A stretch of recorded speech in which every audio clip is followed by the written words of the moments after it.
উইকেৰ লগত কিমান বিজনেছ লাগিব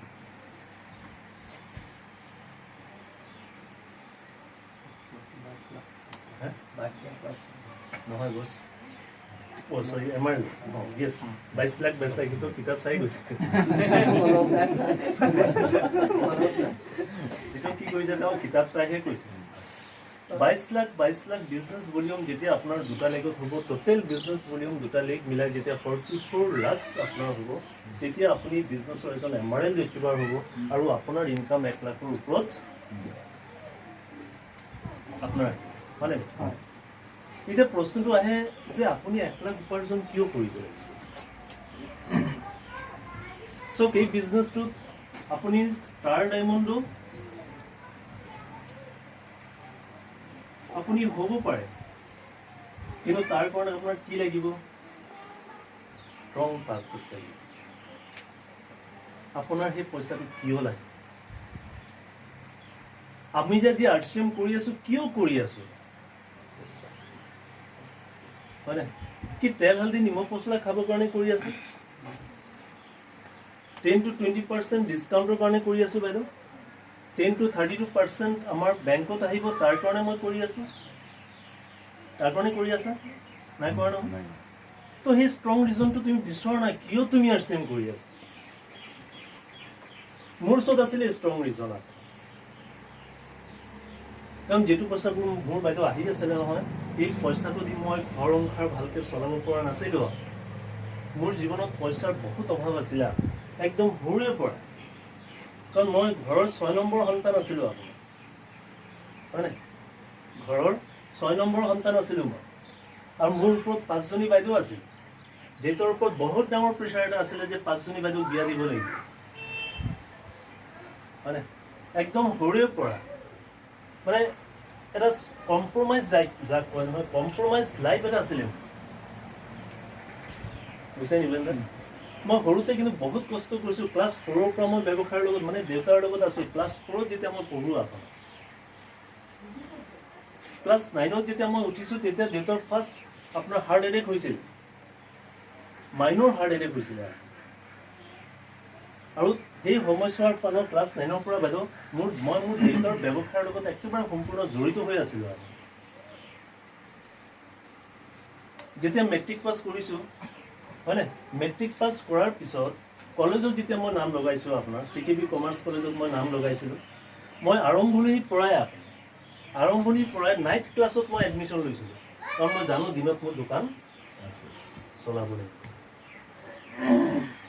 ডিগ্ৰী যেতিয়া মই সেকেন্ড ইয়াৰৰ ফাইনেল দিছিলো মানে সেই সময়ছোৱাত দেউতাৰ সেকেন্ড টাইম হাৰ্ট এটেক হয় আৰু ঘৰৰ সবে মোক কি এডভাইস দিলে যে আৰু পঢ়িব নালাগে এতিয়া ব্যৱসায় কৰিব লাগিব কাৰণ আৰু এবাৰ হাৰ্ট এটেক হ'লে আৰু দেউতা আমাৰ মাজত নাথাকে হয় দেউতাৰ সম্পূৰ্ণ ব্যৱসায় বন্ধ মানে এৰি মেলি ঘৰত বহি গ'ল আৰু মই যেতিয়া বিজনেছ ধৰিছিলো নহয় তেতিয়া মোৰ 3 জনী বাইদেউ বিয়া দিয়া আছিল 2 জনীহে বিয়া হৈছিল বুজিছেনে বাইদেউ আজি এটা 18-19 বছৰ এটা ল'ৰা কিনো জানে আপুনি কওকচোন আপুনি মানে একদম সৰুতে সংসাৰৰ সম্পূৰ্ণ ভাৰ যেটো হয় নহয় মোৰ ওপৰত পৰি গৈছে আৰু এনেকা হৈছিলে যে আমি যেনে তেনেহে চলি আছিলো কিবা বহুত ভাল ঘৰৰ আমি নাছিলো আপোনাৰ তোমাৰ সৰুৰ পৰা এটা বস্তুৰ ওপৰত বহুত লোভ আছিল এইটো কি হ'ল মোৰ ৰিজন হেইটোৱে আছিল যে মোৰ পইচা লাগে মই বিচাৰি ফুৰিছিলো যে পইচা 2 পইচা মই কেনেকৈ উলিয়াব পাৰো ক'ৰ পৰা পাওঁ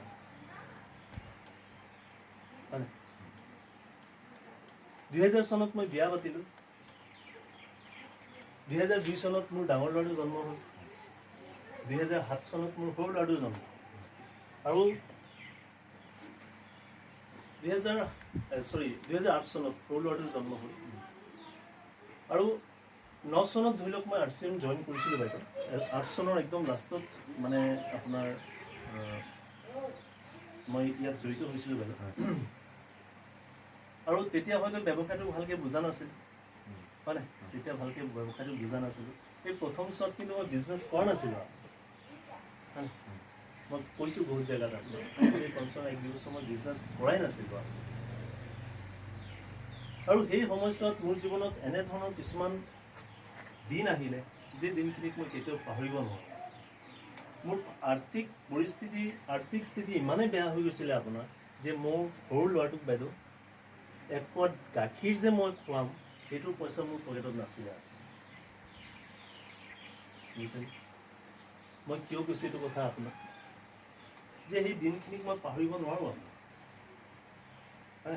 সেই দিনখিনিক যিটো মই পাহৰিব নোৱাৰোঁ যে মোৰ সৰু ল'ৰাটো গাখীৰৰ কাৰণে কান্দিছিলে কিন্তু মই তাক গাখীৰ খুৱাব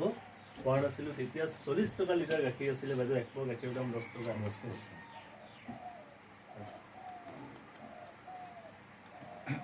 এইটো অকল মোৰ জীৱনত যে হৈছে এনেকুৱা নহয় বহুত মানুহৰ জীৱনত হৈছে বহুত মানুহে ইয়াক কি কৰিছে কম্প্ৰমাইজ কৰি লৈছে আপোনাৰ কিন্তু মই কম্প্ৰমাইজ কৰা বাইদেউ নাছিল মোৰ এটাই লক্ষ্য আছিলে যে মোৰ পইচা উপাৰ্জন কৰিব লাগে আজি যেনেকুৱা কৈছে কোনো কথা নাই কিন্তু ভৱিষ্যত এনেকুৱা মোৰ হ'ব নোৱাৰে আৰু সেই সমস্যাটো মোৰ ওচৰত RCM আছিলে বাইদেউ আৰু মোৰ সেই ষ্ট্ৰং যিটো ৰিজন বা ষ্ট্ৰং যিটো পাৰ্পজ আছিলে নহয় সেই পাৰ্পজটো আছিলে মোৰ কি বাৰু পইচাৰ কাৰণে আজি মই ব্যৱসায়টো ব্যৱসায় কৰি আছোঁ বা আৰম্ভ কৰিছোঁ মোৰ লক্ষ্য এটাই আছিলে যে পইচা উপাৰ্জন তো মই আপোনাক কি ক'ব বিচাৰোঁ যে চাওক আমি গ'লটো লওঁ লক্ষ্য আমি লৈছোঁ আজি এমাৰেল্ড হ'বলৈ হয়নে কিন্তু আপোনাৰ এমাৰেল্ড আপোনাৰ জীৱনত কেতিয়া আহিব জানে নাই যেতিয়া আপোনাৰ ওচৰত এটা ষ্ট্ৰং ৰিজন বা পাৰ্পজ আপোনাৰ থাকিব এই ব্যৱসায়টোত মই কিয় আহিছোঁ কি মই ভোকত আছোঁ নেকি আপুনি কি RCM কৰাৰ আগত ভোকত আছিলে নেকি কি ঘৰ সংসাৰ চলিছে নাই চবৰে চলি আছিলে কিন্তু RCM মই কিয় কৰি আছোঁ কি মানুহক দেখাবৰ কাৰণে মই RCM কৰি আছোঁ জয় RCM হয়নে মিটিঙত বা এনেকৈ ষ্টেজত আহি অকল পৰিচয় দিবলৈ কৰি আছোঁ RCM বিজনেছ 10 to 20% ডিছকাউণ্টৰ কাৰণে কৰি আছোঁ RCM বিজনেছ তো সেই ৰিজনটো কি চব মই ভাবোঁ যেতিয়ালৈকে আপোনাৰ ওচৰত সেই ষ্ট্ৰং পাৰ্পজটো নাথাকিব নহয় তেতিয়ালৈকে আপুনি বিগিনাৰ ষ্টাৰ্টাৰ অপেনাৰ এনেধৰণৰ লেভেলতে থাকিব আপুনি আগবাঢ়িব নোৱাৰে কিবা এটা আপুনি লক্ষ্য ল'ব নহয় সেই লক্ষ্যটোক আপুনি কেতিয়াও ফুলফিল কৰিব নোৱাৰে চক আজি যদি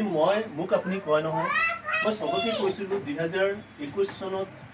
মই এখন লাক্সাৰী কাৰ ল'ম মই লৈছোঁ হয়নে মোৰ যেতিয়াৰ পৰাই বিজনেছটো জইন কৰিছোঁ নহয় তেতিয়াৰ পৰা মোৰ কিছুমান লক্ষ্য আছিলে কিছুমান গ'ল আছিলে হয়নে আৰু মই আপোনাক কওঁ যে 2022 2023 2024 2025 এই 5 বছৰৰ যে প্ৰতিটো বছৰ মোৰ এটা গ'ল মই নিৰ্ধাৰিত কৰি ৰাখিছোঁ আপোনাৰ 2021 চনত মই কৈছিলোঁ গাড়ী এখন ল'লোঁ বাইদেউ 2022 চনত কি কৰিম মোৰ ডায়েৰীত নোট হৈ আছে 2023 চনত মোৰ কি কৰিম মোৰ ডায়েৰীত নোট হৈ আছে 2024 চনত মই কি কৰিম এইটো মই ডায়েৰীত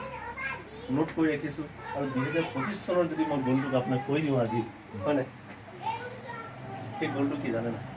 2025 চনত মই যিখন গাড়ী চলাওঁ সেই গাড়ীখনৰ নাম হ'ব ফৰ্চুনাৰ আৰু টপ মডেল মই আছোঁ 2021 চনত কিন্তু মোৰ লক্ষ্য কি 2025 চনত এখন ফৰ্চুনাৰ যি গাড়ীখনৰ ভেলু 25 লাখৰ পৰা আৰম্ভ হয় ন টপ মডেল যদি আপুনি কিনিব যায় নহয় বাইদেউ 30-35 লাখ টকা সেই গাড়ীখনৰ দাম হয় 2022 চনৰ গ'ল কি জানে নাই মোৰ ঘৰৰ যিটো ছেকেণ্ড যিটো ফ্ল'ৰ হ'ব নহয় সেই ফ্ল'ৰটোক মই বনাম 2022 চনত মই এতিয়া ফাৰ্ষ্ট ফ্ল'ৰত থাকোঁ মই ছেকেণ্ড ফ্ল'ৰটো বনাম কোনটো চনত 2022 চনত 2023 আৰু 24 চনত মোৰ গ'ল কি জানে নাই কোনোবা এখন ভাল জেগাত এখন মাটি লোৱা, এটা নতুন প্ৰপাৰ্টি বনোৱা। কোনটো চনত 2023 আৰু 24 চনৰ ভিতৰত, আৰু 2025 চনত ফাইনেল মোৰ গ'ল কি আপোনাৰ ফৰ্চুনাৰ এখন টপ মডেলৰ ফৰ্চুনাৰ আছেনে আপোনাৰ ওচৰত গ'ল? ক'ব পাৰিবনে আপোনাৰ 2021 চনটো গ'লে, 2022 চনৰ গ'ল আপুনি কিবা লৈছেনে? আছেনে কিবা গ'ল সেইটোত ডায়েৰীত নোট হৈ থকা?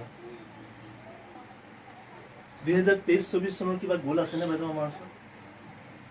2025 চন, মই 2025 চন এইটো কাৰণে মই আপোনাক কৈ আছোঁ, 2025 চন এনেকৈ এটা ইয়াৰ হয় নহয়,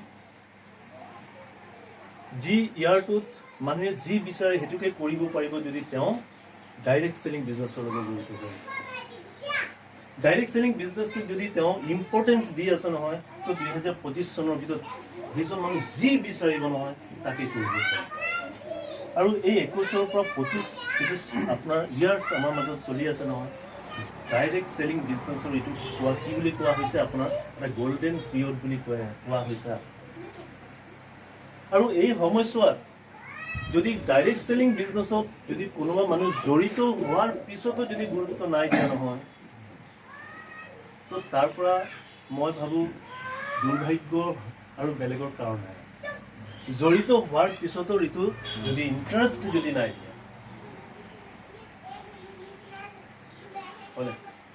এতিয়া মই আপোনাক এটা উদাহৰণ দিওঁ। মই যেতিয়াৰ পৰা আৰ্চিং বিজনেছত জড়িত হৈছিলোঁ হেমন্ত দা, তেতিয়াৰ পৰা আমি এটা বস্তু চাই আহিছিলোঁ যে 1940 চন, 1960 চন, 2000 চন, 2020 চন চাইছিলোঁ নহয় জানো? মই যেতিয়াৰ পৰা জইন হৈছোঁ নহয়, তেতিয়াৰ পৰা মই শুনি আছোঁ। আজিৰ পৰা 10 বছৰ আগৰ পৰাই অৰ্থনীতিবিদসকল কৈ আছে যে 2020 চনৰ পিছত আপোনাৰ ইনকাম যদি 50,000 টকা নহয়, তেনেহ'লে আপুনি চলিব নোৱাৰিব। আমি বহুত মিটিঙত কৈছোঁ নহয়, বহুত মিটিঙত কৈছোঁ কি বাইদেউ সেইখিনি মিছা কৈছে তেওঁলোকে। আজি তেলৰ দাম 100 টকা লিটাৰ হৈ গ'ল, খোৱা তেলৰ দাম 200 টকা লিটাৰ হৈ গ'ল, মচুৰ দাইলৰ দাম 120 টকা কেজি হৈ গ'ল, হয়নে? গেছৰ দাম 1000 টকা হৈ গ'ল, চব বস্তুৱে চব ডাবল হৈ গ'ল আপোনাৰ, হয়নে? কি আপুনি ইয়াক ৰখাব পাৰিব? ইয়াক কমাব পাৰিব? এইটো সময়ৰ ডিমাণ্ড হয়। ইয়াত আপুনি যিমানে আন্দোলন কৰিলেও নহ'ব। ইয়াক আপুনি কমাব নোৱাৰে ভাই। ইয়াৰ ৰাস্তা এটাই আছে যে আপোনাৰ ইনকাম বঢ়াব লাগিব, হয়নে? আপুনি যদি সমাজত জীয়াই থাকিব বিচাৰে, তেনেহ'লে বস্তুৰ দাম কমৰ ওপৰত আন্দোলন কৰিব নালাগে। আপোনাৰ সেইটো সময়ৰ কথা বাঢ়িবই, তাক আপুনি ৰখাব নোৱাৰে, হয়নে? আমি কাম কৰিব লাগিব কিহৰ ওপৰত বাইদেউ? আমাৰ ইনকাম বঢ়াব। যি ঠিক যেনেকৈ আজি চব অৰ্থনীতিবিদসকল কৈ আছিলে 2020 চনৰ কথা, 2025 চনৰ কথাও কিন্তু অৰ্থনীতিবিদসকল কৈ আছে যে ডাইৰেক্ট চেলিং বিজনেছৰ লগত যিসকল মানুহ জড়িত হৈ আছে, এই বিজনেছটো যদি তেওঁলোকে ইণ্টাৰেষ্ট যদি নাই দিয়া, তো 2025 চনৰ পিছত তেওঁলোকে কিন্তু প্ৰস্তাৱ কৰে। আৰু মই 100% জানো আপোনাক 2025 চনৰ ভিতৰত মোৰ ইনকাম প্ৰতি মাহে 5 লাখ ক্ৰছ কৰিব, আৰু 5 বছৰৰ ভিতৰত মোৰ ইনকাম কিমান ক্ৰছ কৰিব বাইদেউ? মোৰ ইনকাম ক্ৰছ কৰিব, আপোনাৰ ইনকাম কিমান হ'ব? মোৰে আহিব 5 লাখ, তো আপোনাৰ কি আহিব? আপোনালোকৰো আহিব। কিন্তু যাৰ গ'ল থাকিব, যাৰ লক্ষ্য থাকিব, মই আপোনাক আগতে কৈছোঁ ইনকাম চবৰ নাহে, চবে গ'ল ছেট কৰিব নোৱাৰে। কোনে গ'ল ল'ব পাৰিব? যাৰ ওচৰত ষ্ট্ৰং পাৰ্পজ আছে, ষ্ট্ৰং ৰিজন আছে যে য়েছ মোৰ লাগিবই, আৰু তাৰ কাৰণে মই দিন ৰাতি এক কৰিম। আছেনে আমাৰ ভিতৰত সেই মানসিকতা? আছেনে ধৰা?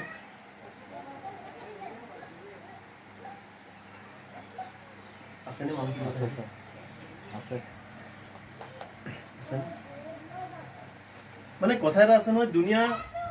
একফালে গুচি যাওক কোনো কথা নাই, কিন্তু মই মোৰ লক্ষ্যৰ পৰা নামি না। যদি সেই মানসিকতা আপোনাৰ ভিতৰত আছে নহয়, তেনেহ'লে আপোনাৰ জীৱনত আপুনি ছাকচেছ হ'ব পাৰিব।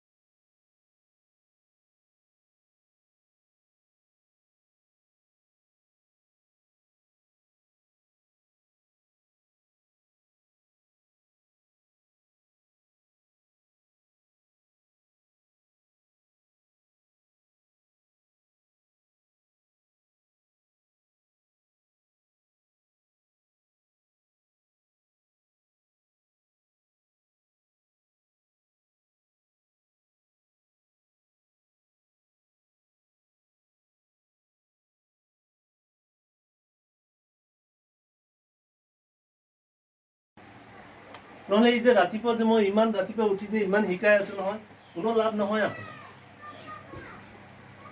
কিবা লাভ হ'ব? আপোনাৰ নালাগেই, আপুনি এনেই বহি আছে,